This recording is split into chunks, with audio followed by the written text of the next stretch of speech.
नमो भगवते तस्मै कृष्णाय भूतकर्मणे रूपनाम विभेदेन जगत्क्रीडति यो यत् श्रीकृष्णं परमानन्दं रसलीलायुतं सदा सर्वभक्तसमुद्धारे विस्फुरन्तं परं प्रेम्णोऽन्यत् साधनं लोके नास्ति मुख्यं परं श्रीभागवतमेवात्र परं तस्य हि साधनं सर्ववेदेतिहासानां सारं सारं समुद्धृतं स च संश्रावयामासं महाराजं परीक्षितम्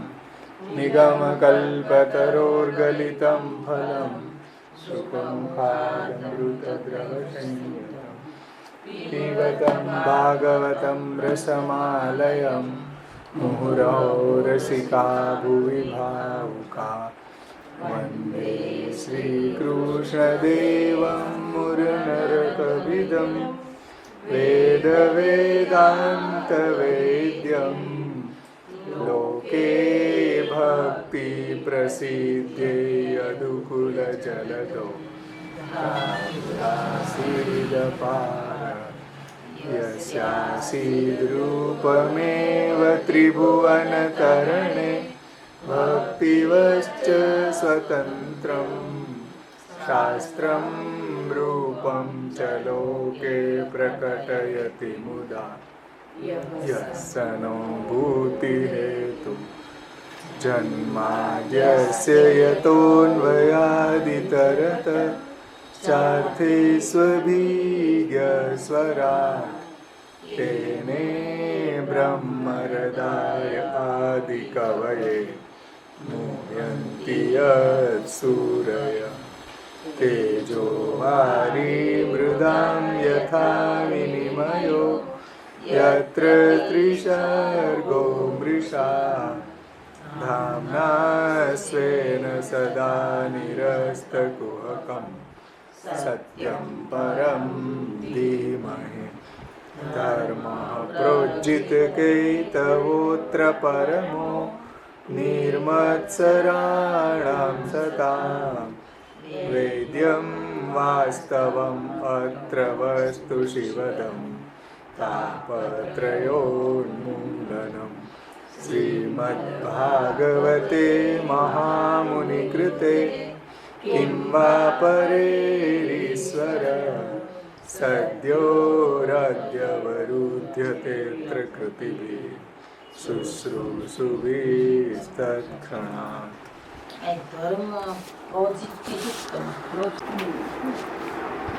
ગયા વખતે આપણે 29મો અધ્યાય સંપન્ન થયો.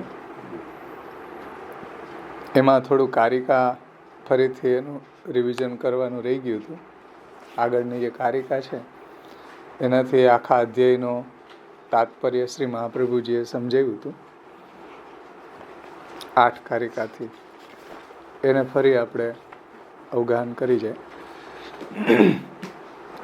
તો જે શ્રી મહાપ્રભુજીનો અભિપ્રાય છે આ અધ્યાયને સમજાવવાનો એ આપણને સમજાય.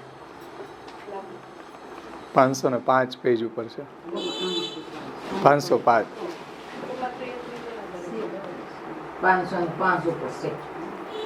29મો અધ્યાય કપિલદેવજીએ માતાને વૈરાગ્ય માટે બતાવેલું કાલનું સ્વરૂપ.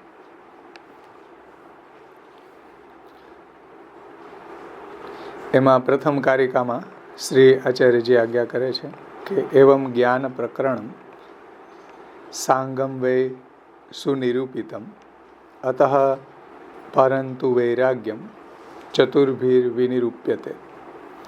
એવી રીતના અંગ સાથે જ્ઞાન પ્રકરણ ખરેખર સારી રીતે કહ્યું. અહીંથી 4 અધ્યાયોથી વૈરાગ્યનું નિરૂપણ કરવામાં આવે છે. એટલે અહીંયા સુધી આગળ 29 થી 32 જે અધ્યાયો છે ત્યાં સુધી આ વૈરાગ્યનું નિરૂપણ આગળ કરશે. 29, 30, 31 ને 32 અને છેલ્લો અધ્યાય છે દેવહૂતિજીની મુક્તિનો. એમાં 1 નંબરની ફૂટનોટમાં 29મા અધ્યાયનું વિવરણ કરતા પ્રકરણ જુદું પડતું હોવાથી આથી ગયા પ્રકરણનો અને આ પ્રકરણનો અર્થસંગતિ જણાવવા કહે છે. એટલે ગયું પ્રકરણ આગળનું જે છે એ જ્ઞાનનું પૂરું થયું. એટલે આગળ જે સાંખ્ય યોગ, સાંખ્ય ભક્તિ યોગ અને જ્ઞાન આટલી વાત આવી ગઈ. હવે વૈરાગ્ય બાકી રહ્યો. તો એ વાત હવે આગળ 29 થી 32 4 અધ્યાયોમાં કહેશે. हिंदी में ये रीते समझायु है कि इस तरह अंग के सहित ज्ञान के प्रकरण का अच्छे प्रकार से निरूपण किया. अब 29वें अध्याय में 4 એટલે 29 से 32 સુધી इस अध्याय में वैराग्य का निरूपण किया जाता है. बीजी कारिका में श्री महाप्रभु जी आज्ञा करे छे वैराग्य कारणम काल परिच्छेदक ई रीते कालस्य भक्ति हेतुत्वम महात्म्यार्थम स्वतोपि तत्. એટલે હદ બાંધનાર કાલ વૈરાગ્ય થવાનું કારણ કહેલો છે. એમાં 2 નંબરની ફૂટનોટ છે.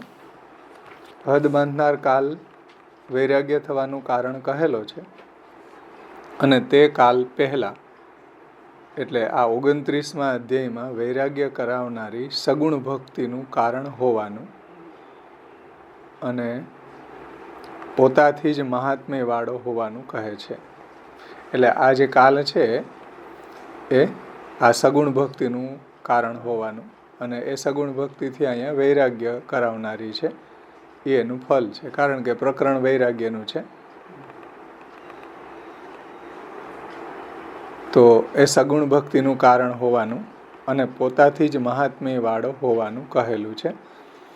બીજા એટલે કે 30મા અધ્યાયમાં વૈરાગ્ય કરાવનારી 2 પ્રકારની જીવની ગતિનું કારણ હોવાનું કહે છે. એટલે આગળ છે જીવને આ લોકમાં કેવા દુઃખ મળે છે અને પરલોકમાં કેવા દુઃખ મળે એમ 2 પ્રકારની. આ લોકના અને પરલોકમાં એની શું ગતિ થાય છે એ વર્ણન આવશે. અને ત્રીજા અને ચોથા એટલે 31 અને 32મા અધ્યાયમાં તેવી ગતિ કરાવનાર 2 પ્રકારના લોક પ્રાપ્ત કરાવનાર હોવાનું કહે છે. એ આગળ 31 અને 32મા અધ્યાયમાં એવી રીતના 4 ગતિ કરાવનારો હોવાથી આ વૈરાગ્ય પ્રકરણના 4 અધ્યાયો છે. એવી રીતના 4 ગતિ કરાવનારો એટલે આ કાલ જે છે આ રીતે 4 ગતિ કરાવનારો એટલે 2 ગતિ 30મા અધ્યાયમાં છે અને 2 ગતિ 31 અને 32મા અધ્યાયમાં એ આગળ આવશે. અને આ વૈરાગ્ય પ્રકરણના 4 અધ્યાયો છે એવો અર્થ છે. એટલે વૈરાગ્ય પ્રકરણના 4 અધ્યાય એટલે 29, 30, 31 અને 32.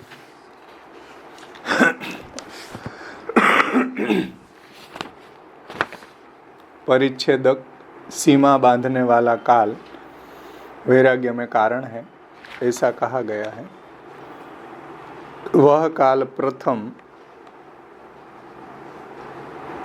प्रथम यानी नीचे यानी फुटनोट आपी है 29वें अध्याय में काल सगुण भक्ति के हेतु रूप से और स्वतः महात्म्य बताने से कहा गया है. दूसरे यानी कि 30वें अध्याय में वैराग्य जनक द्विविध हेतु रूप से, तीसरे और चौथे यानी 31 और 32वें अध्याय में द्विविध लोक के हेतु रूप से इस तरह काल 4 प्रकार की गतियों का कारण है. એટલે આ 4 પ્રકારની ગતિ જે થાય છે જીવને એનું કારણ કાલ છે. इसलिए वैराग्य का 4 अध्यायों से वर्णन किया गया है. तो इस 4 अध्याय में प्रथम 29वें अध्याय में सगुण भक्ति के हेतु रूप और स्वतः अपने आप से महात्म्य बताने से कहा गया है काल.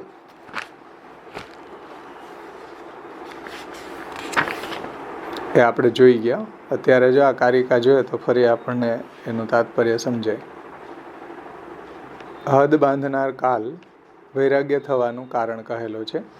કાલનું તે કથન ભક્તિ કરાવનાર તરીકે તેમજ તેનું એટલે કે કાલનું પોતાનું મહાત્મ્ય જણાવવા કહેલું છે. એટલે કાલ જે છે આ રીતે ભક્તિ કરાવનારો અને પોતાનું મહાત્મ્ય જણાવનારો છે.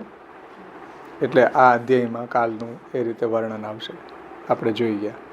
ત્યાર પછી ત્રીજી કારિકામાં શ્રી આચાર્યજી આજ્ઞા કરે છે કે તતો જીવસ્ય ગતયો લોકશાસ્ત્ર વિભેદતઃ લોકો હિ દ્વિવિધ પ્રોક્ત પરલોકસ તથૈહિક.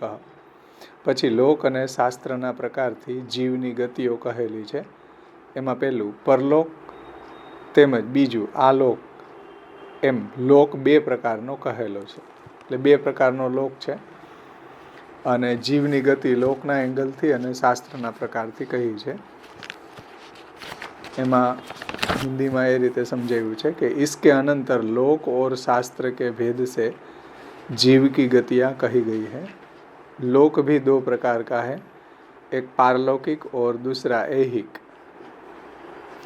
वैदिक ब्रह्म पर्यंत है. इस तरह काल चार गति वाला है. जितना भी पहले निरूपण किया गया है वह काल से अस्पृष्ट यानी कि बिना संबंधित वाला है. અહીંથી જે કાલ સંબંધિત છે એ અહીંથી કહેવામાં આવે છે. એટલે વૈદિકો બ્રહ્મ પર્યંત કાલશ્ચૈવમ ચતુર્ગતિ. વૈદિક લોક બ્રહ્મલોક સુધીનો છે અને એવી રીતના કાલ ચાર ગતિ કરાવનારો છે. એમાં 3 નંબરની ફૂટનોટ છે વૈદિકમાં. વૈદિક એટલે અહીંયા એ ચરણ અહીંયા પરલોકનું વિશેષણ છે. આ જે અડધી લીટી છે એ ચરણ એટલે એટલી લીટી એમ. ચોથા કારિકાની જે પૂર્વાર્ધ છે એટલો સંદર્ભ એટલી લીટી છે. વૈદિક ચરણ પરલોકનું વિશેષણ છે. એટલે વૈદિક એટલે અહીંયા પરલોક એટલે બ્રહ્મલોક સુધીનો છે વૈદિક લોક. કારણ કે વેદમાં એના બધા સાધનો બતાવ્યા ને એ લોકમાં પ્રાપ્તિ માટેના.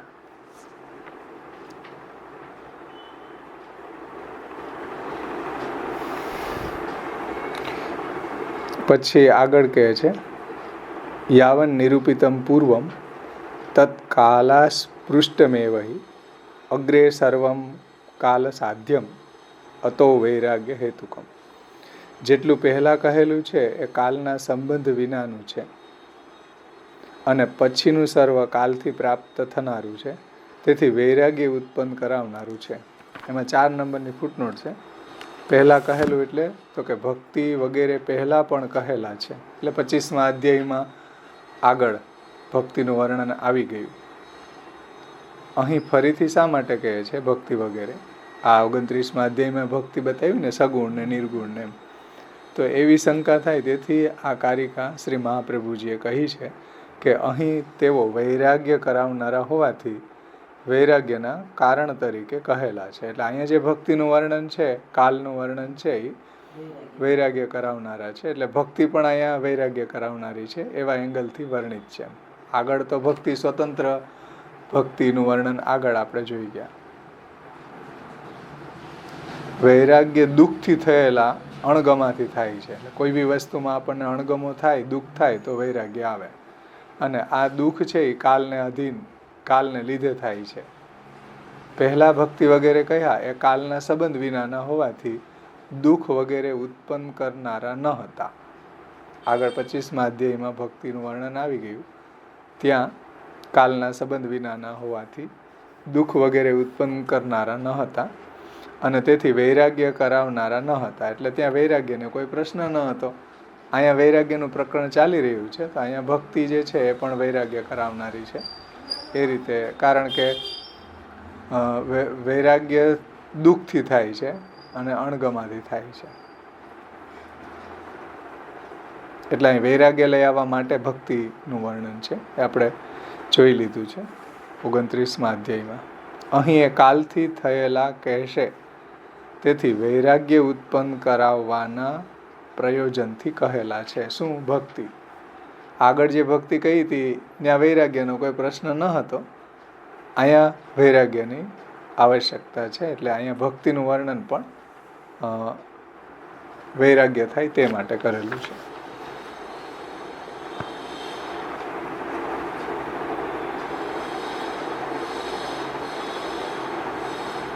ત્યાર પછી શ્રી મહાપ્રભુજી પાંચમી અને છઠ્ઠી કારિકામાં આજ્ઞા કરે છે. કાલસ્તુ સર્વત્ર સમઃ સ્વતંત્રે સ વિરુદ્ધતે દંડને તુર્યથા સર્વે હરિણૈવ તથા યતઃ અતઃ કાલવશાનામિ વાર્તા પ્રકરણે તથા.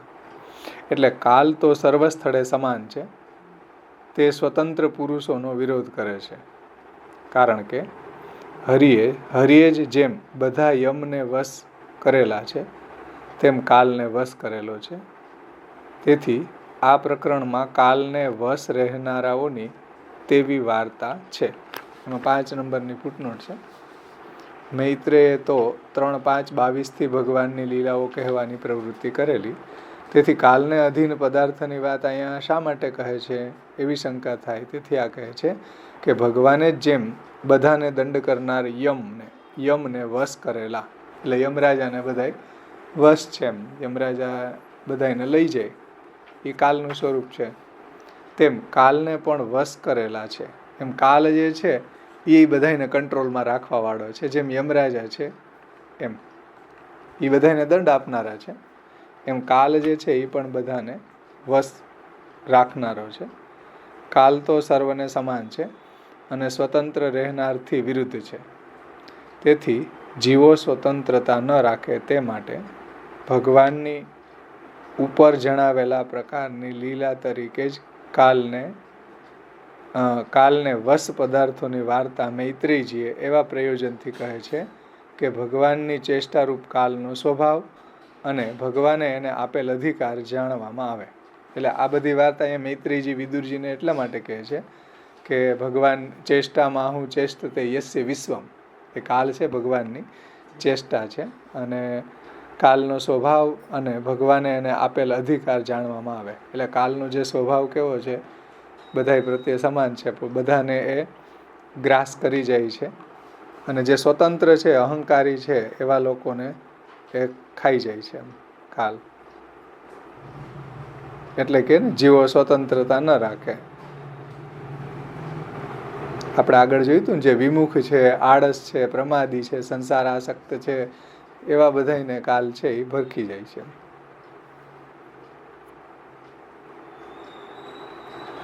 એટલે આની સંગતિ પણ અહીંયા સમજાવી કે જે મૈત્રેયજી વિદુરજીને કહે છે કે ભગવાનની ચેષ્ટારૂપ કાલ છે એનો સ્વભાવ અને ભગવાને એને આપેલ અધિકાર જાણવામાં આવે, એટલા માટે આ વાત છે મૈત્રેયજી વિદુરજીને કહે છે.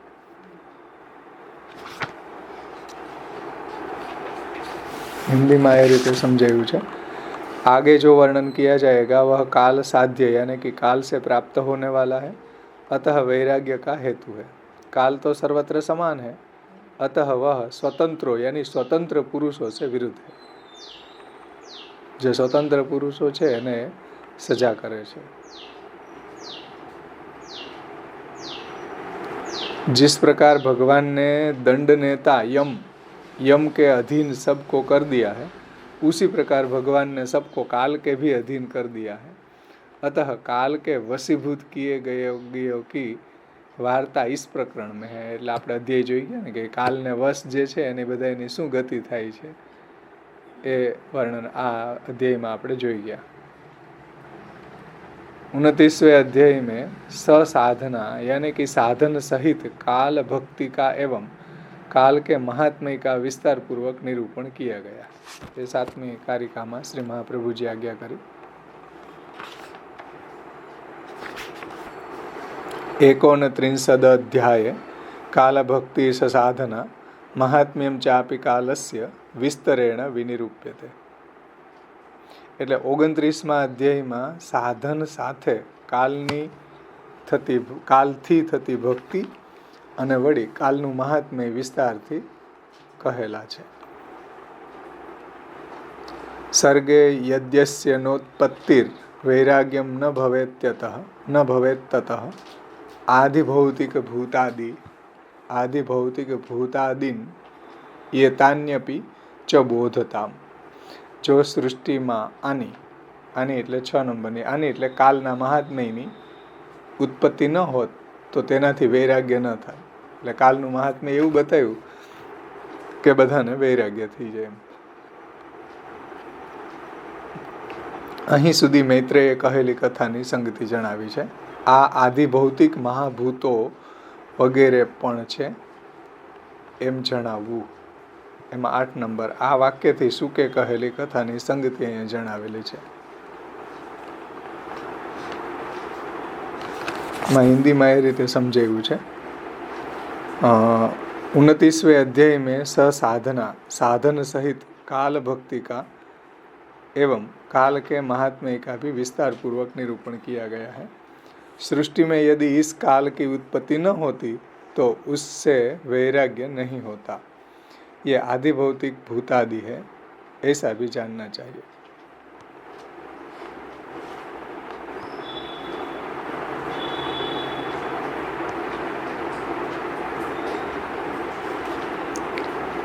એટલે અહીં કીધું ને, સૃષ્ટિ में यदि काल की उत्पत्ति न होती तो उसे वैराग्य नहीं होता.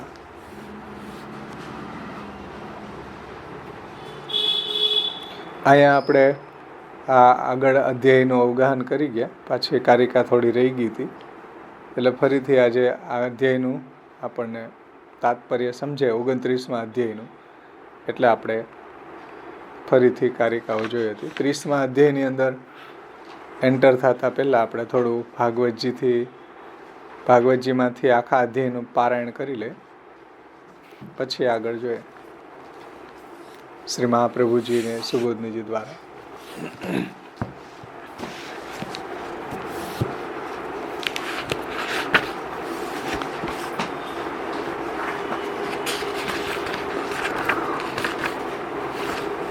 અધ્યાય 30મો ગૃહસ્થને કાળથી થતા દુઃખ. એ અધ્યાયનો વિષય છે, પરિણય વિષય છે.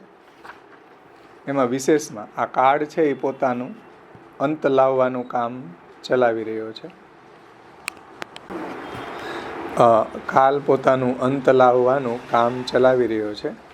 એનો ભય ન ગણતા જે ઘરમાં બેસી રહે છે તે નદીના પ્રવાહમાં ઘરવાળાની જેમ દુઃખી કહેવાય છે. નદીની પ્રવાહમાં વચ્ચે ઘર હોય, એનું ક્યારે તણાઈ જાય એનું કંઈ ખબર ન પડે. એવી રીતના કાલ જે છે સંસારમાં જેવો આસક્ત થયો એટલે કાલ એને ભરખી જાય. આત્મજ્ઞાની નહીં પણ બહિર્મુખ જ કાળનો કોળિયો થાય છે. એટલે જે ભીતર જે ઇન્દ્રિયોના દ્વાર જેને વાળી લીધા છે, વૈરાગ્ય જેને છે, આત્મજ્ઞાની છે, એને કાલ ભક્ષણ નથી કરતો.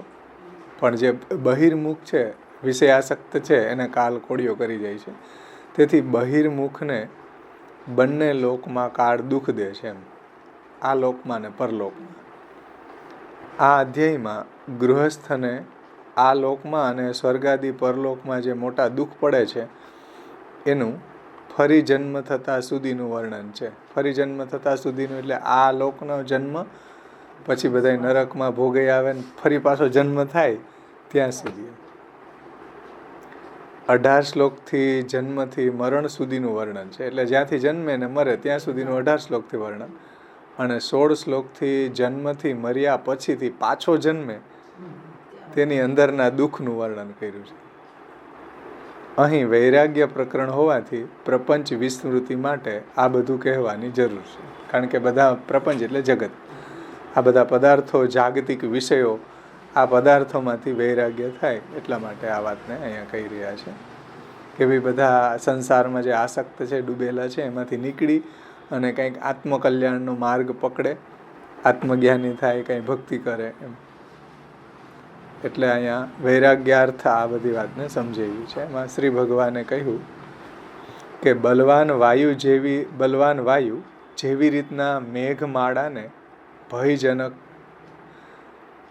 બલવાન વાયુ જેવી રીતના મેઘમાળાને ભયજનક છે, એવી રીતના કાળ જીવને જુદી જુદી યોનિઓમાં અને અવસ્થાઓમાં ધકેલી તેની કચુંબર કરી નાખે છે. પણ તોય જીવ એના પ્રબલ પરાક્રમને પીછાણતો નથી. એટલે જેમ મેઘ છે એને આ ભયાનક પવન આવે તો ઉડાડી દે ને, અહીંથી નાખી દે, મેઘ પવન આવે તો વાંથી નું આવી જાય કે કઈ છાંટો ન આવે. હા, એટલે મેઘ ને એક ભયાન આમ ઉડાવી દે છે. એવી જ રીતના કાલ છે એ જીવને આ રીતે જુદી જુદી યોનિઓમાં ધકેલી દે છે. છતાં પણ જીવ છે એ કાલના પ્રબલ પરાક્રમને ઓળખતો નથી. એ કેવી રીતના પોતાના મનમાં અને મનમાં એ રાચે છે એ આગળ કહે છે કે મને સુખ થશે એવા ઉદ્દેશથી એ જે પદાર્થો મેળવે છે તે બધાને કાળ ભગવાન ઉડાવી દે છે. જે પદાર્થો ભોગના એ ભેગા કરે એ બધા ઉડાડી દે કાલ. જેમ ના કરેલાનો પુરુષ શોક કરે છે, પછી બિચારો દુઃખી થાય છે, કેટલી મહેનતે આટલું કામ આ કર્યું ને બધું પાણીમાં ગયું.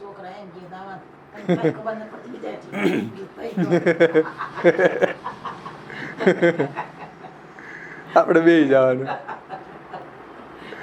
કારણ કે દુષ્ટ બુદ્ધિ વાળો એ આ ક્ષણભંગુર દેહના સંબંધવાળા ઘર, ક્ષેત્ર, ધન, પશુ વગેરેને મોહવસાત નિત્ય માને છે.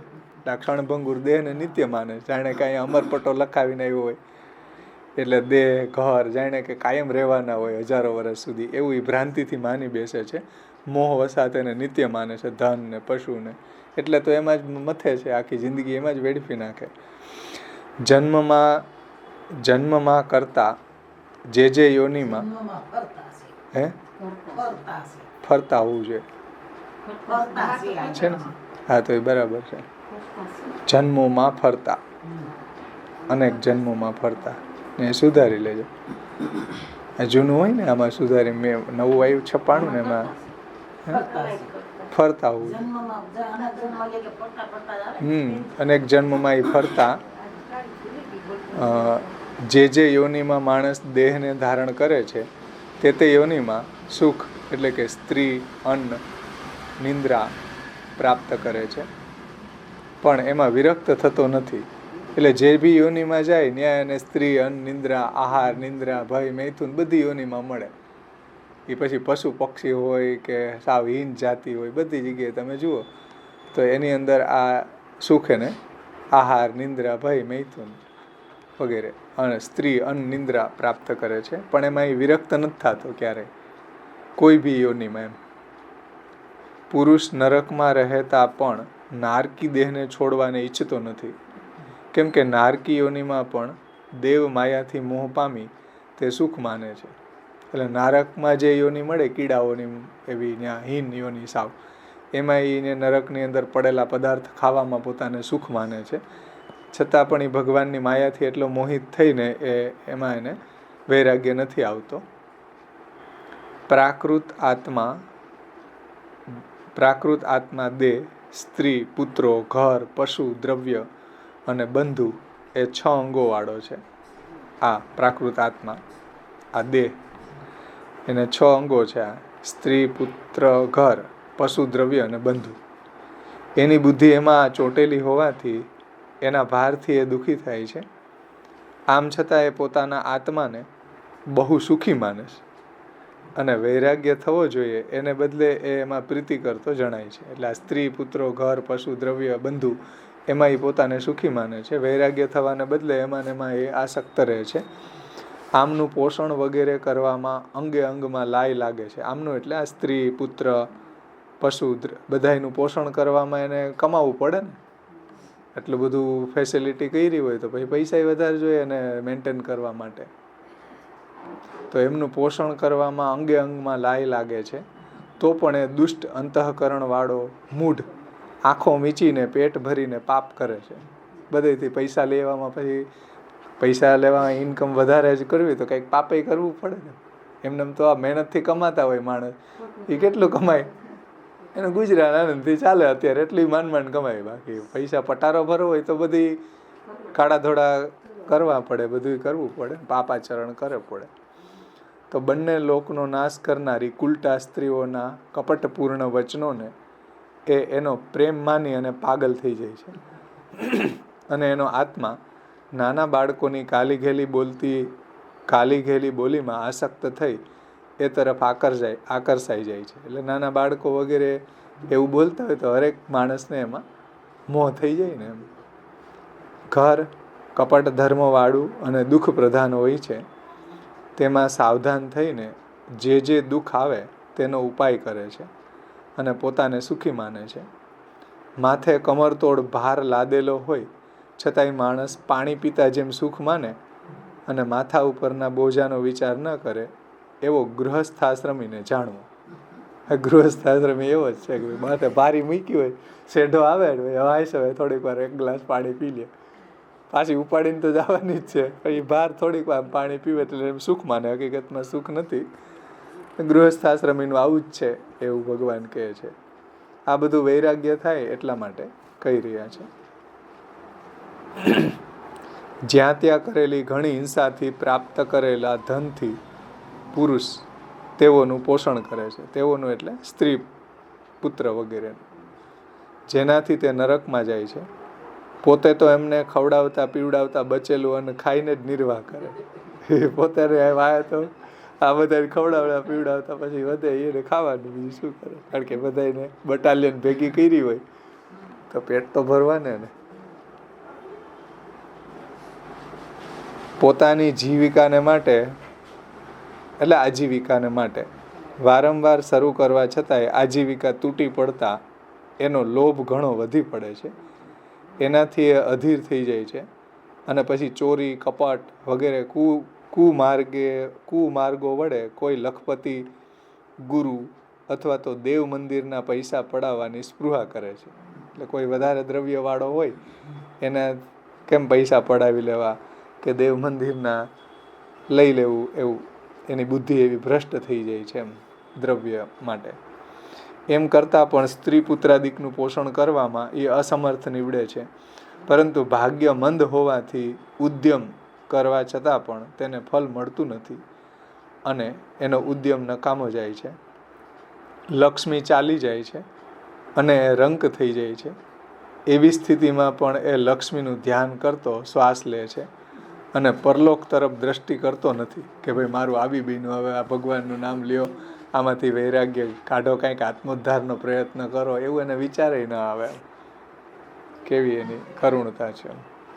પછી તો જેમ કોઈ ખેડૂત પોતાના ઘરડા બળદ તરફ અનાદરપૂર્વક ઉપેક્ષા વૃત્તિથી સેવે એમ હવે એમનામાં સ્ત્રી પુત્રાદિકનું પોષણ કરવાનું સામર્થ્ય ન હોવાથી સ્ત્રી પુત્રાદિક એનું માન રાખતા નથી, પણ એને એક જગ્યાએ બેસાડી મૂકે. ગઈઢો બળદ થાય એટલે ખેડૂત લોકો છે પછી એમાં ઉપેક્ષા વૃત્તિ થાય, કારણ કે કામ ન આવે બિચારાને. હવે તો પેલા તો માણસો સારા હતા કે કમસે કમ ખીલે બાંધીને થોડુંક બી ભોજન નાખતા અને ની નાખતા એમ. અત્યારે તો છોડી જ મૂકે. હા, અત્યારે તો શું છે કે છોડી મૂકે.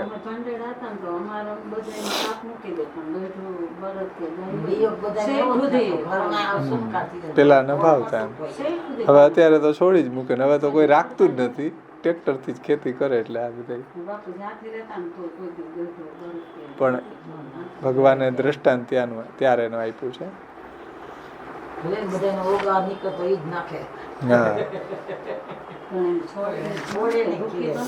એવી જ રીતના સ્ત્રી પુત્રાદિક છે એ પોષણ કરવાનું, સ્ત્રી પુત્રાદિકના પોષણ માટે અસમર્થ હોવાથી એનું માન પછી નો રહે. વૃદ્ધ હોય ઘર બેઠા રહ્યો સાનમુના ભાઈ, કોઈ બોલાવે નહીં એમ ઘરમાં એક ખૂણામાં.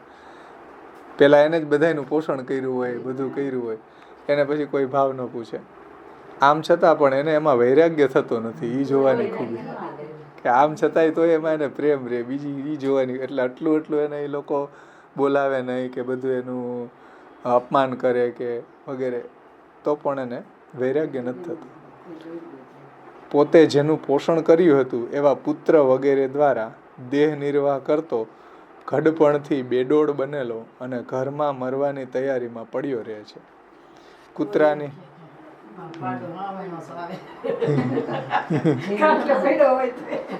હા છે ને, કૂતરાની જેમ અપમાનપૂર્વક આપવામાં આવેલા ભોજનને સ્વીકારતો રોગી થઈ જાય છે. પછી એનું કાંઈ માન ન રહે એટલે અપમાનપૂર્વક બધું એને ભોજનને મળે એને સ્વીકારતો રોગી થઈ જાય છે. એની પાચન ક્રિયા મંદ થતાં એ થોડું ખાઈ શકે છે, થોડું હરીફરી શકે છે. વાયુ વડે એની આંખો ફાટી રહે છે. કફથી નાડીનો માર્ગ રોકાઈ જાય છે. એમાં ખાંસી અને શ્વાસ વડે કંઠમાં ઘરેડો થાય છે. બંધુઓ એની પથારીની આસપાસ વીંટળાઈને એ સૂતેલાનો શોક કરે છે. પછી જ્યારે એ કાળપાસને વશ થાય છે ત્યારે બંધુઓ એને બોલાવે તો પણ એ બોલી શકતો નથી. પછી આમ બધું પૂરું થઈ ગયું એને બોલવું છે તો કાંઈ અવાજ ન નીકળી શકે ને. ઇન્દ્રિયોને નહીં જીતનારો, કુટુંબના પોષણ કરવામાં જ આજીવન આકાશ પાતાળ એક કરનારો, બંધુઓની રોક અકળ વચ્ચે ઘણું કષ્ટ ભોગવતો બુદ્ધિશૂન્ય થઈ જાય અને મરણ પામે છે. આ જન્મેથી મરણ સુધીની એની યાત્રા અહીંયા સુધી બતાવી 18 શ્લોક. હવે એને પરલોકમાં જે દુઃખ થાય એનું વર્ણન 19 થી આવે છે. આ 1 થી 18 સુધીમાં આ જન્મની કથા આવી.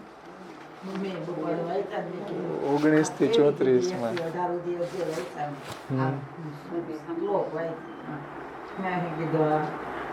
છે જ ને. તોય માણસને અત્યારે વૈરાગ્ય નથી થતો, આત્મોદ્ધારનું કોઈ કાર્ય ન કરે, વિષયાશક્તિ પાછી એટલી ને એટલી રહે. પછી હવે મરે પછી શું થાય છે એનું વર્ણન આગળ કરે છે કે ભયંકર અને ક્રોધયુક્ત નેત્રવાળા 2 યમદૂતો ત્યાં આવે છે. તેને જોતા જ એના મળમૂત્ર છૂટી જાય છે. યમદૂતોને જોતા જ એટલો એ ભયભીત થઈ જાય છે. દેહ છોડતી વેળા એને દુઃખ ભોગવવાનો યાતના દેહ મળે છે. એટલે બીજો એક યાતના દેહ એટલે સજા ભોગવવા માટે, જે એને પાપાચરણ કર્યું હોય એને ભોગવવા માટે એક બીજો દેહ મળે. આ તો અહીંયા છૂટી ગયો પંચમહાભૂતનો, પછી એક બીજો દેહ એને મળે છે. એમાં યાતના ભોગવતો જાય છે પાછો. તો યાતના દેહ મળે છે. યાતના એટલે આ દુઃખ ભોગવવા માટેનો દેહ. નહીં યાતના દેહ, એનું નામ જ યાતના દેહ કહેવાય. એ દેહ ગમે એટલું કષ્ટ આવે એમાં તો એ છૂટે નહીં, એ ભોગવવા માટે જ મળ્યો. એને નરકોની અંદર જાય તો એ દેહ છૂટે નહીં. અહીંયા છૂટે તો છૂટી તો જાય, મરી તો જાય. યાતના દેહમાં તો એને ચીચોડામાં પીલી નાખે, એ દુઃખ ભોગવી લે તોય પાછો જીવતો રહે. હા, તો એ જીવતો જ રહે, એમ કટકા કરી નાખે. હે, એટલા માટે જ એને દેહ મળે એવો યાતના દેહ. યાતના દેહ મળે છે. એમાં એ જીવને યમદૂતો કેદ કરીને દોરડાથી એના ગળાને બાંધી અને રાજાને સિપાઈઓ જેમ ગુનેગારને લઈ જાય એમ લાંબા રસ્તામાં ચલાવતા લઈ જાય છે. જેમ પેલા રાજાના સિપાઈ લઈ જાય ને હાથમાં હથકડી બથકડી નાખીને, એમાં એનો જે યાતના દેહ મળ્યો હોય એ દેહમાં એ દેહ એને લઈ જાય છે આ યમરાજાના દૂતો. એ 2 દૂતોને જોતા એની છાતી ફાટી જાય છે. એમના તાડુકવાથી એના શરીરમાં કંપ થાય છે, એટલે ધ્રુજારી ઉઠી જાય છે. રસ્તામાં કૂતરા કરડતા જાય છે. દુઃખી થતો પોતે કરેલા પાપને યાદ કરે છે. રસ્તામાં કૂતરા કડતા જાય, જેટલા પાપ કર્યા હોય બધું પાછું યાદ કરતો જાય કે આ બધું આપણે આ કર્યું હતું, તે કર્યું હતું, વગેરે વગેરે. પછી માર્ગમાં રેતી તપવાથી એ સારી પેઠે તપ્ત થાય છે. એટલે રસ્તામાં ત્યાં કંઈ અહીંની જેમ થોડી છે, ત્યાં તો યાતના દેહ મળ્યો એટલે બધી યાતના જ ભોગવવાની છે. એટલે રેતી બધી ખૂબ તપેલી હોય છે. એમાં એના ઉઘાડા પગે ચાલવું પડે છે. એ એકદમ તપ્ત થઈ જાય છે. સૂર્યનો, વનના બળતા અગ્નિનો અને ગરમ વાયુનો એ ત્રિવિધ તાપથી સંતાપ પામતો એ ભૂખ અને તરસથી દુઃખી થઈ જાય છે. એટલે ત્રણેય, નીચે રેતી તપે, ઉપર સૂર્ય તપે અને ફરતી બાજુ આ દાવાનળનો પવન આવે ગરમ. ત્રણેય જુઓ, નીચે રેતી તપેલી હોય, ઉપર સૂર્ય તપે અને વાયુ પણ અગ્નિનો અને ગરમ વાયુનો એ ત્રિવિધ તાપથી સંતાપ પામે છે. ભૂખ અને તરસ લાગે એનાથી પીડાય છે. પીઠમાં યમદૂતોના કોરડાના સટાકા વીંજાય છે. તે સહન કરતો એ જળ અને છાયા વગરના રસ્તામાં શક્તિ ન હોવા છતાંય ચાલે છે. ડગલે ને પગલે એ લથડિયા ખાતો જ થાકી જાય છે અને એને મૂર્છા આવી જાય છે. વળી પાછો ઉઠે છે અને જેમ કોઈ અપરાધીને જલ્લાદ ફાંસીને માચડે લઈ જાય એમ સપાટા બંધ એને યમરાજાના દૂતો યમદ્વારમાં પહોંચાડી દે છે. યમદ્વાર 99,000 યોજન દૂર છે અહીંથી. એ ત્યાં 4 કે 6 ઘડીમાં મારતા પહોંચાડે છે. બોલો, 99 યોજન દૂર એને એટલો અંતર કાપવું પડે 4 કે 6 ઘડીમાં. તેથી એ દુઃખી થઈ જાય છે. ત્યાં એ પોતે જ પોતાના શરીરને ઘાસ વગેરેથી વીંટીને બાળે છે. એને પોતાને હાથે પોતાના શરીરનું માંસ કાપીને ખાવું પડે છે, અથવા બીજું એનું માંસ એના દેહમાંથી છૂટું પાડીને એને ખવડાવે છે. યમના દ્વારમાં કૂતરા અને ગીધડા રહે છે. એ યાતના દેહમાં રહેલો જીવ જીવતો હોવા છતાં એના આંતરડા બહાર કાઢી નાખે છે. સર્પો, વીંછીઓ અને ડાંસ વગેરે મારેલા તે એના અપરાધનું સ્મરણ કરાવી એને કરડે છે. શેરડીના સાંઠાની પેઠે એના સર્વ અવયવોને યંત્રમાં પીલે છે. હાથી, વાઘ વગેરેની પાસે ફેંકે છે. પર્વત ઉપરથી નીચે પટકે છે. જલમાં અને ગુફામાં પૂરી મૂકે છે. તામિશ્ર, અંધતામિશ્ર, રૌરવ વગેરે નરકોમાં જે દુઃખ થાય છે, જેનું વર્ણન આગળ કરવામાં આવશે. એટલે આગળ 5મ સ્કંદમાં 26મો અધ્યાય બધા 21 પ્રકારના નરકોનું વર્ણન આવશે. આગળ આવશે 25મા અધ્યાયમાં 26મો અધ્યાય પોષણ. 5મ સ્કંદમાં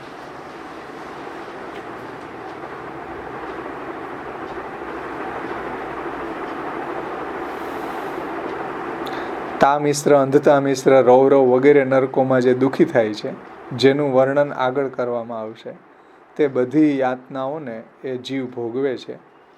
જે પુરુષ કે સ્ત્રી પરસ્પર મળીને પાપ કરે છે, તેને ઉપર કહી એ યાતનાઓનો ભોગ કરવો પડે છે. એટલે જો બે મળીને પાપ કરે તો બેયને ભોગવવું પડે, અને પુરુષ જો પાપ કરે ને તો એને એકને ભોગવવું પડે. સ્ત્રી પુત્રને ન ભોગવવું પડે, કારણ કે પુરુષની જવાબદારી હતી એનું પોષણ કરવાની. એટલે પાપ જે છે એ જેણે કર્યું હોય એને જ ભોગવવાનું. મળીને કર્યું હોય તો બેય ભોગવે. બાકી ઓલો પાપ કરીને પૈસા લઈ આવે તો એ એને જ ભોગવવાનું, સ્ત્રી પુત્રને નહીં. હા, કીધું તું એને વાલ્યા લટારા નારદજી કીધું તું ઘરે તો પૂછે આટલું પાપ કરીશું એમાં ઓલા પાર્ટનર થાય કે નહીં તારા બધા ઘરના સભ્યો. તો એટલે ઘરે જઈને પૂછ્યું કે ભાઈ એ તારી જવાબદારી હોય, તે બાયડી છોકરાની કર્યા હોય તો એ તારે ઊભો પેટ ભરવું, ભાઈ ભરણ પોષણ કરવું, અમે એમાં પાપમાં ભાગીદાર ન થાય. પછી એને વૈરાગ્ય આવે, એ વાલ્મીકી ઋષિ બની જાય ભગવત નામ લેતા લેતા. અહીંયા નથી થતું, વૈરાગ્ય જ નથી આવતું આને. એટલું બધું આ એને યાતના આવે, દુઃખ આવે, છતાંય વૈરાગ્ય ન થાય એમ. એટલે ભાગવત છે, આપણે જો અવગાહન કરીએ તો આપણને ભગવાનમાં એવું મહાત્મ્ય થાય, વિષયોમાં વૈરાગ્ય થાય. હે માતા, નરક અને સ્વર્ગ અહીં જ છે એમ કહે છે. રાજાને સુખ અને કેદીને દુઃખ એ પ્રત્યક્ષ જ અનુભવમાં આવે છે. નરકમાં જેવી યાતનાઓ છે તેવી યાતનાઓનો અનુભવ કરતા માણસોને અહીં જ જોઈએ છીએ. ત્યાંની સ્થિતિનું અનુમાન આ લોક ઉપરથી કરી લેવું. એટલે અહીંયા લોક ઉપરથી આપણે પરલોકનું પણ વિચાર કરી શકીએ, અનુમાન કરી શકીએ. કુટુંબને પોષનાર અને પેટને ભરનાર એ બધાને છોડીને મરે છે. એણે કુટુંબનું પાપથી પોષણ કર્યું એનું ફળ એને એકલાને ભોગવવું પડે છે. કુટુંબનું પોષણ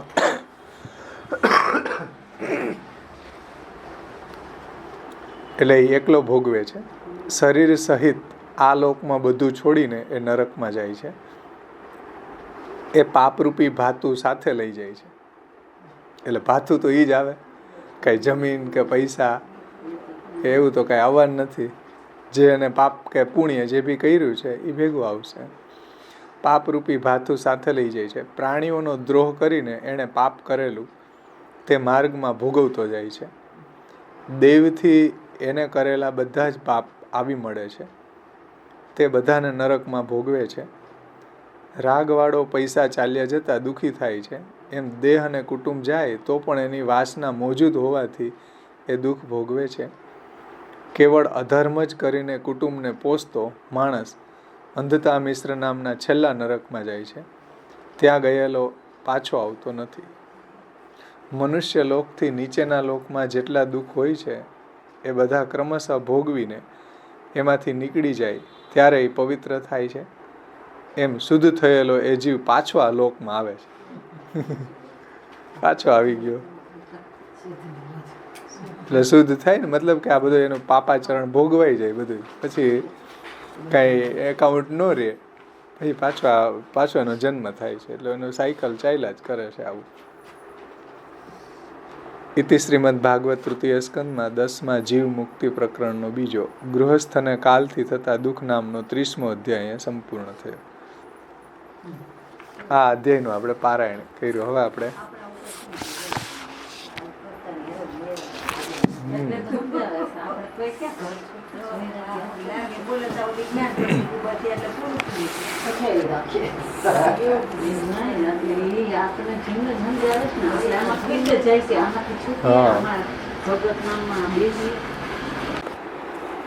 અધ્યાય 30મો. એમાં સર્વપ્રથમ શ્રી મહાપ્રભુજીએ 4 કારિકા સમજાવી છે. એમાં પહેલી કારિકાનો પાઠ કરશું. એટલે આખા અધ્યાયમાં જે વિષય આવવાનો છે ને એની હાઇલાઇટ આપી હતી મહાપ્રભુજી. હા, એ કારિકા. હા, એ વચમાં એટલે આવી કે કોઈ શ્લોક છે એને મહાપ્રભુજીને સમજાવે. આગળ જે વિષય બદલતો હોય, માનો કે આમાં 18 શ્લોક સુધી આવ્યું, પછી 19 થી છેલ્લે સુધી પરલોકની ગતિનું વર્ણન આવે તો મહાપ્રભુજી એને પાછી હાઇલાઇટ આપે કે ભાઈ 8 શ્લોકથી આટલી આ વસ્તુ આવશે. 8 શ્લોકમાં આ શ્લોકમાં એક શ્લોકમાં મહાપ્રભુજી ગણાવી દે. એટલે આગળ જે વિષય આવવાનો હોય એ અહીંયા સમજાવી દે. પછી જ્યાં બી પાછું કંઈક અઘરું આવતું હોય તો પાછું મહાપ્રભુજી એને સમજાવવા માટે કારિકા લખી દે. આમાંય આવશે.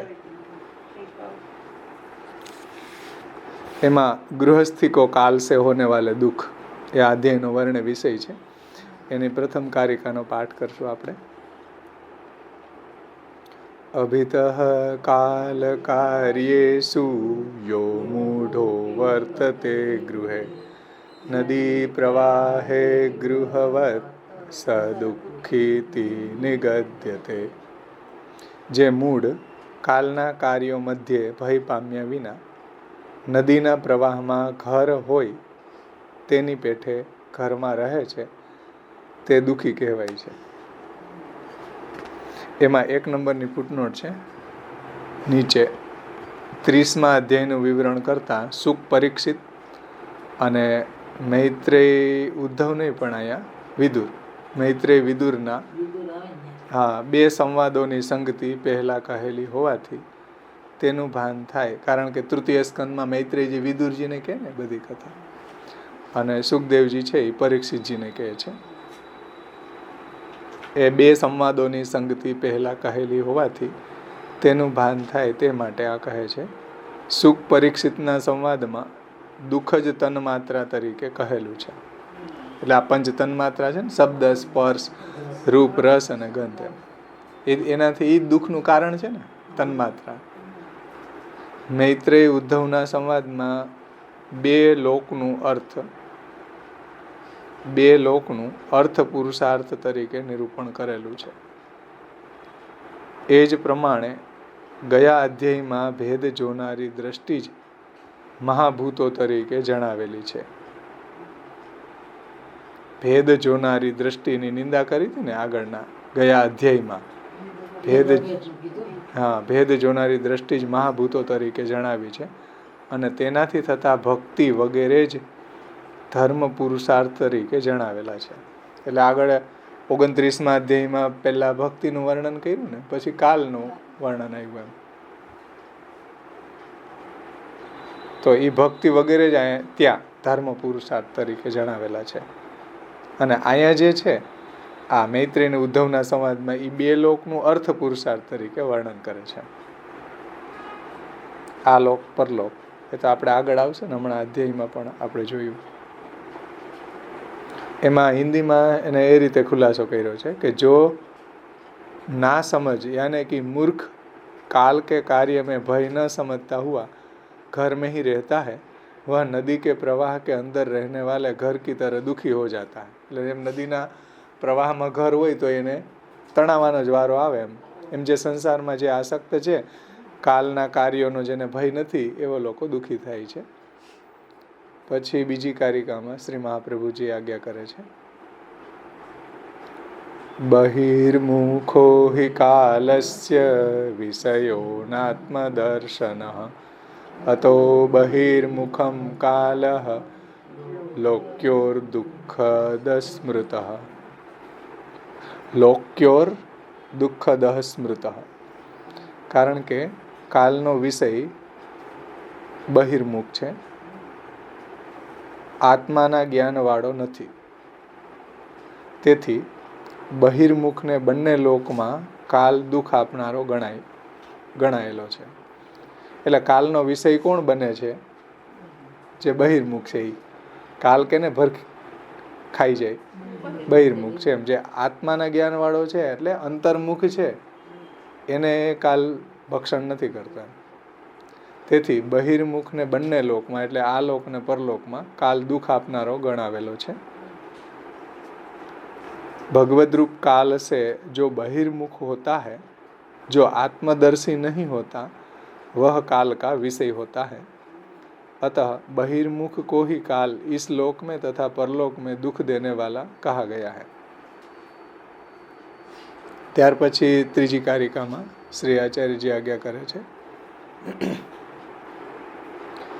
33મે તથા અધ્યાયે ગૃહસ્થસ્યો ભયોર્મહત લોક્યોરુચ્યતે દુઃખમ પુનર્જન્માવધિ સ્ફુટમ. તે પ્રમાણે 30મા અધ્યાયમાં ગૃહસ્થને પુનર્જન્મ થતા સુધી બંને લોકમાં ઘણું દુઃખ થાય છે. બંને લોકમાં એટલે આ લોકમાં અને મહિરા પછી પાછો પુનર્જન્મ થાય ત્યાં સુધી એને દુઃખ થાય છે. એમાં અહીંયા સ્પષ્ટ રીતે કહેલું છે. એમાં 2 નંબરની ફૂટનોટ છે. એમાં શ્રી પુરુષોત્તમજી આજ્ઞા કરે છે, કપિલદેવજીના વચનોની સંગતિ જણાવવા આ કહેલું છે. એટલે કે કાલનું પરાક્રમ એ અધ્યાયનો અર્થ છે. આ અધ્યાયનો કે ગૃહસ્થને કાલથી થતા દુઃખ, કાલનું પરાક્રમ, કાલનું સામર્થ્ય, એ આ અધ્યાયનો અર્થ છે. અને તે વૈરાગ્ય ઉત્પન્ન કરનાર હોવાથી એક જ કાર્ય કરનાર છે, એવી આ અધ્યાયની સંગતિ છે. એટલે કાલનું અહીંયા વર્ણન શા માટે? વૈરાગ્યાર્થ. વૈરાગ્ય જરૂરી છે, કારણ કે દેહૂતિજીને આગળ આવ્યું કે ભાઈ હું ઇન્દ્રિયોને સંતુષ્ટ કરવામાં જ હવે કંટાળી ગઈ છું, વિષયોમાં હું આસક્ત છું, વગેરે વગેરે. તો વૈરાગ્ય થાય એટલે ભગવાન આ થોડો કાલનો ભય બતાવે છે. આગળ એને કેવું દુઃખ થાય છે કે નરકોમાં, એવું બધું બતાવે છે. શા માટે? માણસને વૈરાગ્ય થાય, સંસાર એનો છૂટે, આંતરમુખ બને, વિષયાશક્તિ એની દૂર થાય, એટલા માટે. આગળ ચોથા આમાં લઈ લો હિન્દીમાં. 30वें अध्याय में जो गृहस्थ है उसको जन्म से लेकर पुनर्जन्म पर्यंत जो महान दुख इस लोक में तथा परलोक में होते हैं वो कहते हैं. આગળ શ્રી આચાર્યજી ચોથી કારિકામાં આજ્ઞા કરે છે, અષ્ટાદશભિરાદ્યંત મરણાવધિ વર્ણ્યતે પુનર્જન્માવધિ પરમ શ્લોકે ષોડશભીર પુનઃ. આરંભથી અંત સુધીના મરણ સુધી, આરંભથી અંત સુધીનું મરણ સુધીનું દુઃખ 18 શ્લોકથી વર્ણવ્યું છે. હમણાં આપણે પારાયણ કર્યું ને 1 થી 18માં જન્મેથી મરે ત્યાં સુધીનું દુઃખ, અને પછી વળી પુનર્જન્મ થતા સુધીનું દુઃખ 16 શ્લોકથી વર્ણવેલું છે. છેલ્લે સુધી 16 થી કેટલા હતા? કેટલા શ્લોકનો અધ્યાય હતો? 34. 16 થી 34.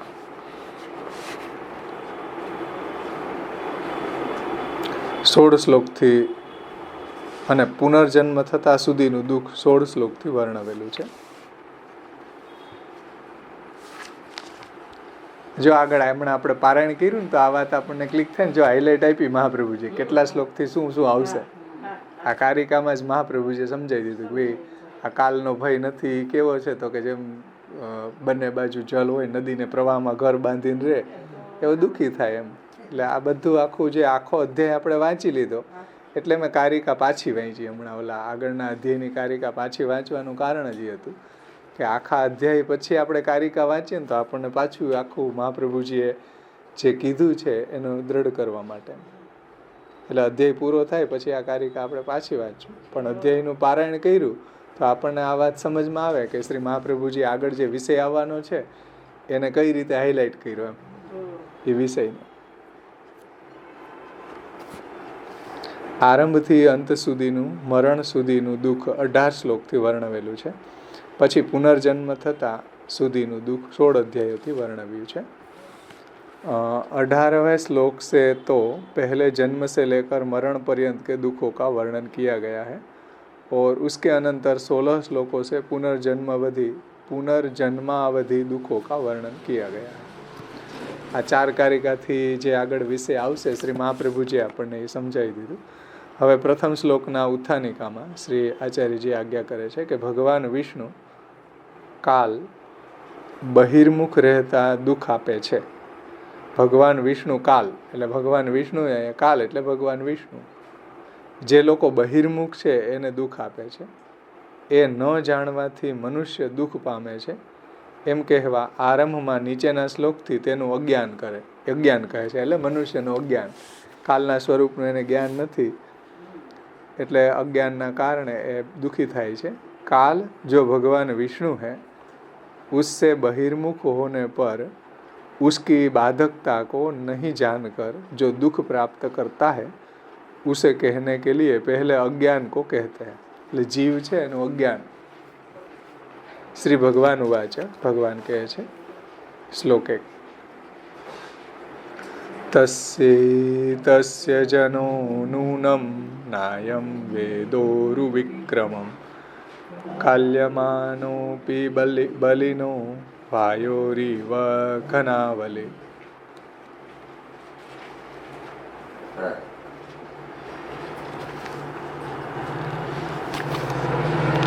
આ ધ નથી, ઘ છે, ઘનાવલી છે. ઘનાવલી છેલ્લો શબ્દ. હા, ધનાવલી નથી.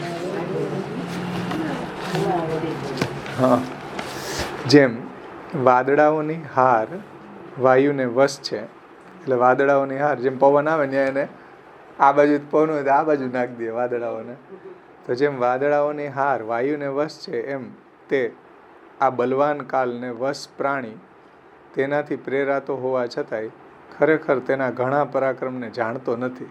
આ જીવ બધા આપણે કે કાલના પરાક્રમને જાણતા નથી, ક્યાંય ને ક્યાંય ફેંકી દઈએ કાલ.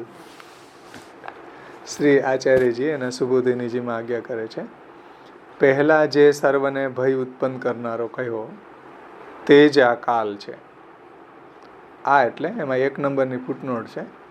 આ એટલે પ્રાણીઓની ઉત્પત્તિનો આધાર બનેલો. આગળ જે આવ્યું હતું ને પ્રાણીઓને બધા ઉત્પત્તિનો આધાર બનેલો એ જ કાલ, એ જ આ છે, બધાને ભયભીત કરે છે. પહેલા જે સર્વને ભય ઉત્પન્ન કરનારો કહ્યો તે જ આ કાલ છે, જે પ્રાણીઓની ઉત્પત્તિના આધાર બનેલો છે. એમ હોવા છતાં પણ જનઃ, આ શ્લોકમાં જે જનઃ શબ્દ આપ્યો છે, હા, તસ્ય જનો નૂનમ, જનઃ એટલે જન, માણસ એમ. જનઃ તેમાં જ ઉત્પન્ન થયેલો પ્રાણી ખરેખર, જન એટલે એમાં જ ઉત્પન્ન, જન્મેલો એમ, કાલમાં જ તેમાં જ ઉત્પન્ન થયેલો પ્રાણી ખરેખર, એટલે કાલમાં ઉત્પન્ન થયો છતાં એ પાછું કાલના પરાક્રમને જાણતો નથી. એટલે એ જનઃ, કાલમાં જ ઉત્પન્ન થયેલો પ્રાણી ખરેખર તેના એટલે કાલના પરાક્રમને જાણતો નથી. જ્યાં સુધી કાલ પીડા ન કરે ત્યાં સુધી કેમ જાણે, એવી શંકા થાય. કોઈ એવી શંકા કરે કે ભાઈ કાલ એને પીડા કરે પછી કાલનું સ્વરૂપ એને જણાય. જ્યાં સુધી પીડા ન કરે ત્યાં સુધી કેમ જાણે, એવી શંકા થાય. તેથી કહે છે તેનાથી પ્રેરાતો છતાં, એટલે કાલથી પ્રેરાતો હોવા છતાં પણ એને કાલના સ્વરૂપનું જ્ઞાન નથી. આપણે કોઈની પ્રેરણાથી કંઈ કર્યું હોય તો આપણને જેને પ્રેરણાથી કર્યું હોય એનું જ્ઞાન તો હોય ને, કે ભાઈ આને મને કીધું આમ. એમાં કાલથી પ્રેરાતો હોવા છતાંય પાછું કાલના સ્વરૂપનું એને જ્ઞાન નથી. તેથી તેનાથી એટલે કાલથી પ્રેરાતો છતાં એમ કહેલું છે. જો એટલે ઉપર શું શંકા ઉઠાવી, ભાઈ કાલ પીડા કરે તો જ્ઞાન થઈ જાય, ચાલો પીડા ન કરે ત્યાં સુધી કેમ જ્ઞાન થાય? આવો પ્રશ્ન કર્યો ને ઉપર, કે ભાઈ જ્યાં સુધી કાલ પીડા ન કરે ત્યાં સુધી કેમ જાણે, એવી શંકા થાય. તેથી એમ કીધું કે પ્રેરાતો, પીડા શું કાલથી જ પ્રેરાઈ રહ્યો છે, કાલની અંડરમાં જન્મેલો છે, છતાં પણ કાલના સ્વરૂપનું એને જ્ઞાન નથી, છતાં એ ગાફેલ છે. તેથી પ્રેરાતો છતાં, કાલથી પ્રેરાતો, જો શ્લોકમાં આપ્યું ને પ્રેરાતો છતાં, આ જેટલા બી ઇન્વર્ટેડ કોમાં આપ્યા ને એમ બતાવે છે કે મૂળમાં જુઓ મહાપ્રભુજી ઠાકોરજીએ જે આ શ્લોકમાં જે વાત કરી ને, જો તેનાથી પ્રેરાતો હોવા છતાંય છે ને એ સેન્ટેન્સ એને અહીંયા સમજાવે છે.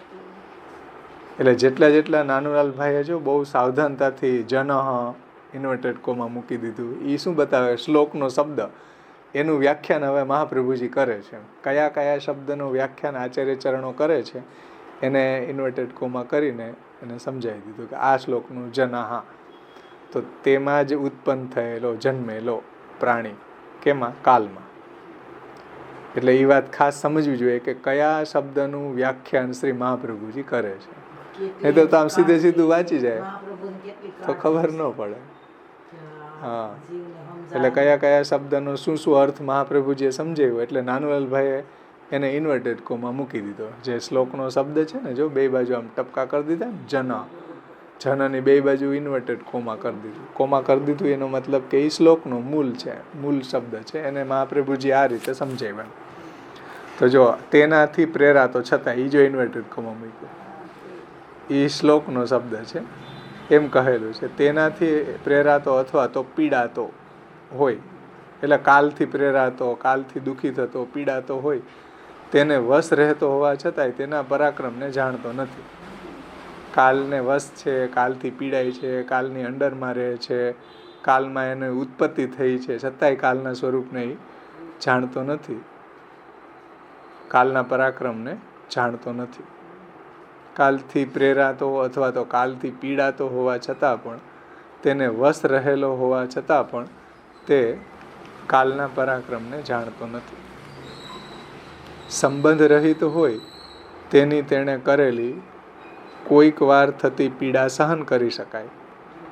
આ પ્રાણી તો જેમ વાદળાઓની હાર વાયુને વશ છે, તેમ તેને એટલે કાલને વશ રહેલા છે. એટલે કોઈ સંબંધ રહિત હોય તો એની કોઈક વાર પીડા કરે, ચાલો એકાદી વાર તો માણસ સહન કરી લે, ઓળખતા ન હોય. હવે એક થોડીક વાર હોય ને ભાઈ, બસમાં બેઠા છીએ, ધક્કો લાગી ગયો ક્યાંક, તો આપણે જવા દઈએ.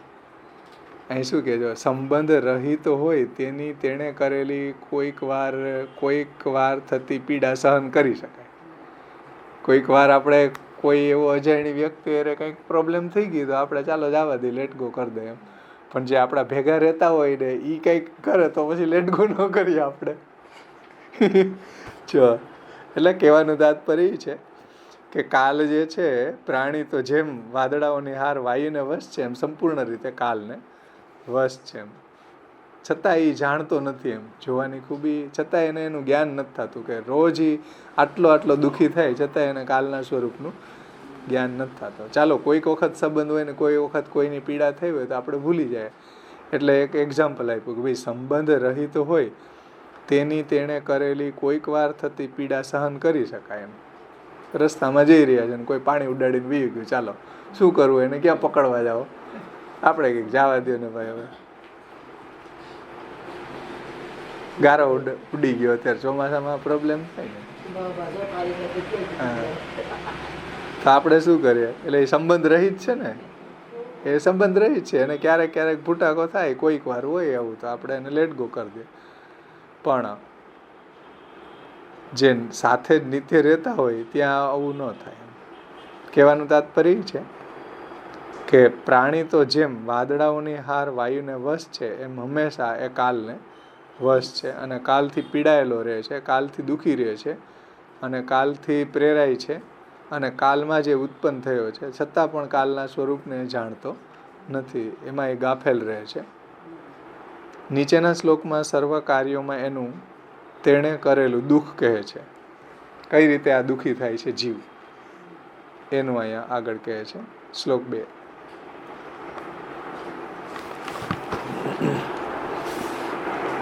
सभी कार्यों में उसकी पीड़ा है उसे कहते हैं. બીજા શ્લોકમાં યમ યમર્થમુપાદત્તે દુઃખેન સુખ હેતવે તમ તમ ધુનોતિ ભગવાન પુમાન શોચતિ યત કૃતે. સુખ પ્રાપ્ત કરવા પુરુષ દુઃખથી જે પદાર્થ પ્રાપ્ત કરે છે તે તેનો ભગવાન નાશ કરે છે. ભગવાન એટલે કાલનું પ્રકરણ ચાલે છે ને, અને કાલને માટે પણ ભગવાન શબ્દ વપરાય છે. તો તેનો ભગવાન નાશ કરે છે. જેમના કરેલાનો પુરુષ શોક કરે છે. પછી માણસ છે એ જે ભેગું કર્યું હોય નાશ થઈ જાય પછી દુઃખી થાય છે. શ્રી આચાર્યજી મહાપ્રભુજી એના સુબોધિનીજીમાં આજ્ઞા કરે છે કે સુખ પ્રાપ્ત કરવા ઘણા દુઃખથી પણ સ્ત્રી, ઘર વગેરે જે પદાર્થ પુરુષ પ્રાપ્ત કરે છે, સુખ પ્રાપ્ત કરવા જ કરે ને. માણસ સવારે ઉઠે તે સુવે ત્યાં સુધીમાં ઈ જ ધંધો કરે. ક્યાંથી સુખ મળે, ક્યાંથી ભોગ મળે, આના માટે જ એ ફીફા ખાંડે છે. સુખ પ્રાપ્ત કરવા ઘણા દુઃખથી પણ, જો ઘણું દુઃખ વેઠી નહીં એ સ્ત્રી, ઘર વગેરે જે પદાર્થ પુરુષ પ્રાપ્ત કરે છે. થાય ને, સ્ત્રી મેળવવા માટે કેટલી ગધા મજૂરી કરે, નવો ફ્લેટ લે, જમીન લે, દુકાન લે, કેટલા બધા દેખાવ કરવા પડે. પછી રે તો નહીં, 3 મહિના વહી જાય. બધી મહેનત માથે પડે, બધી મહેનત પાણીમાં જાય.